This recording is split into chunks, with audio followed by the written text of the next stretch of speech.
come stai? Ti telefono qui dalla camera d'Alberto. Scusa se è da un po' che io non ti chiamo, ma sai come sono fatto.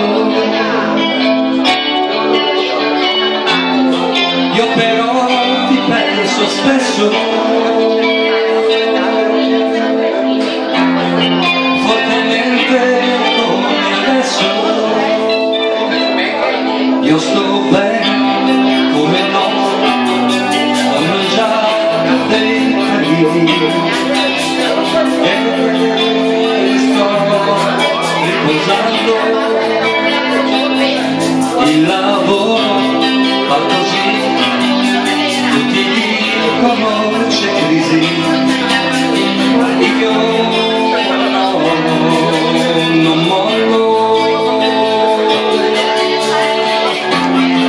Non ti devi preoccupare, oramai mi so arrangiare.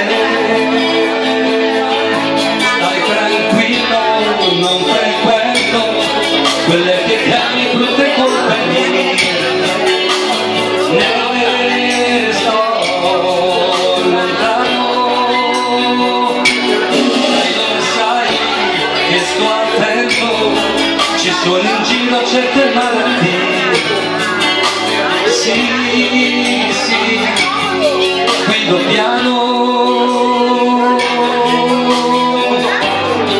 Tu dimentichi che sono